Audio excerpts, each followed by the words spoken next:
Hello everyone, welcome back, JavaMentor.net here. In today's video, let's learn about testing. We will have few videos about testing in this playlist, and this is the first one. We will learn about unit tests. So I created one very simple calculator which sums two numbers.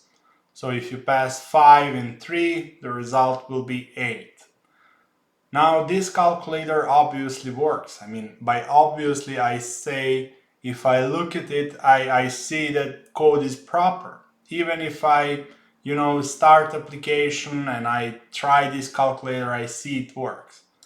But if someone introduces a bug, let's say in this fashion, now it doesn't work and everything still compiles. So Java doesn't complain, Spring doesn't complain, no one complains, and you have a bug in your code. Now, of course, if you run your application and if you try this calculator, you will realize that that bug is present, right? But the problem is you have to run the code. You have to start your application. It would be great if Java can tell us, hey, you have a bug here. Well, that's why we write tests. So when we write our calculator like this, to make sure that this calculator works, we want to write tests for it. And that's done inside test folder here. And let's say, this is not the most proper package, but let's for a second create test here.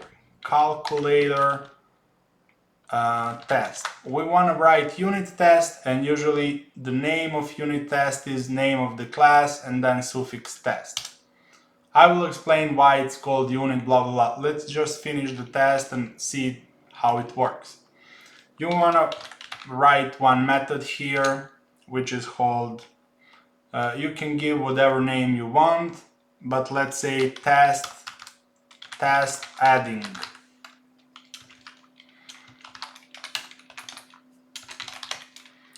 Okay, and then you want to say here calculator equals the new calculator. So you are instantiating your calculator, and then you are trying to call add method using some parameters, and then here it's a result, and then you want to say please make sure that this result is 8, otherwise please complain. So please give me some warning if this result is not 8. So you want to say assertions. You want to take this one from assertj.core.api. You want to say assert that result is equal to 8. Take a note that you can use other libraries other than this assertj. This assertj is coming with Spring Boot, but you can use other libraries as well. This is only the one that's coming with Spring Boot. And you want to mark your method with test annotation from this JUpiter org.JUnit.JUpiter package. So this assertj, this is coming from one small library, and that library is coming with Spring, and this JUnit is another small library that's also coming with Spring Boot. If you take a look here in build Gradle, they both come with this Spring Boot starter test. You can actually try through the terminal. I already did that, to do something like this. Yeah, Gradle dependencies, and then you will see all the dependencies that are coming through your build Gradle file. Through all dependencies that you have on your class path. And if you try to search for assertj, you can see that library is a transitive dependency of something, and that something is Spring Boot starter test. Also, if you try Jupyter is also coming with Spring Boot starter test. I'm not sure if I talked about transitive dependencies in our Gradle video, but in very simple words, if this library has three dependencies, and in our case it has many dependencies, but let's say it has three dependencies. Those three dependencies will be dependencies of our project as well. And in our case, among many dependencies, this library depends on AssertJ and on JUpiter, and that's why we can use those two things in our project. Also, it's very important to know that you can use those AssertJ and this JUnit totally independently of Spring, but it's complicated. For now, you can learn that those two things are coming with Spring and you can use it, but just have in your mind that you can use this JUnit without Spring. Okay, now we marked our application with test annotation. We created some test. Let's try to run that test. So you are running your test in this similar fashion how you run your main method, run, and everything is fine. Everything is green here.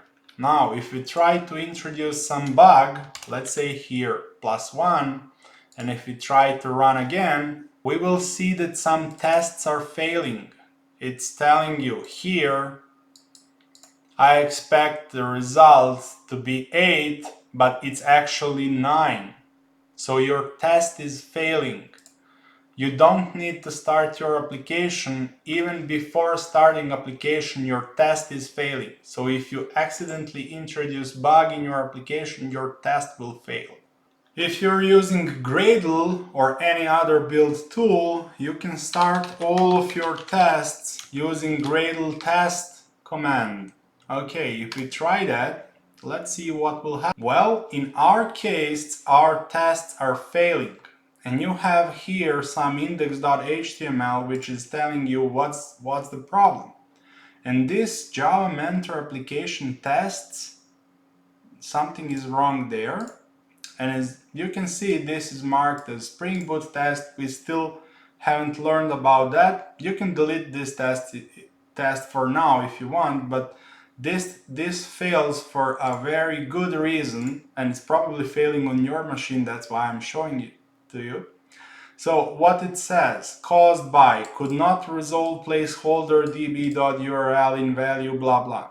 The problem is, when we start our tests, profiles are not active, neither dev or QA. For that reason, our application tried to start, Spring Boot tried to boot up our application in this test, and it noticed that in this application.properties file, there is no DB URL, there is no DB username, and so on, and that's why test is failing.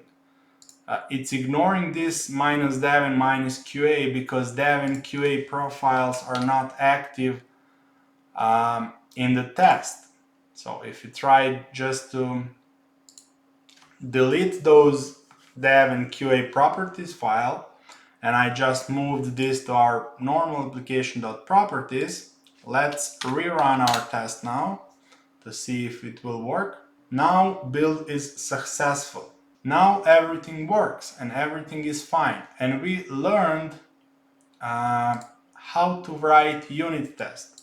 I think now it's a good time to say, why is this called a unit test? Well, the reason is very simple. This calculator test is testing one unit, and unit is calculator class, which means that if some of the tests inside this class fails, then something in the calculator class is broken. So in that particular unit, in that particular class calculator, something is wrong. There are some tests which are testing bigger scopes. For example, you can call some API, and then that one test is testing everything from the controller to service to repository, and that's usually called end-to-end test. You can type test pyramid on the internet and you can find plenty of examples and everything, but basically this one seems okay for beginners.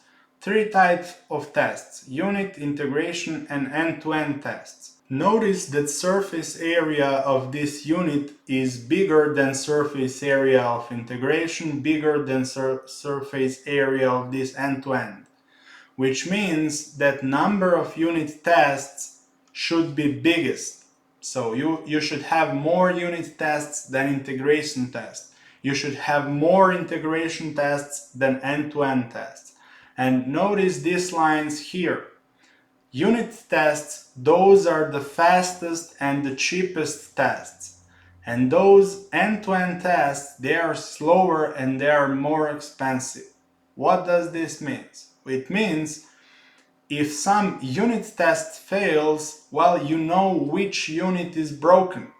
And it's very fast to start those tests. You see, for this test, we don't need controllers, we don't need repositories, we don't need wall spring context, we just need this small test, and this executes very fast.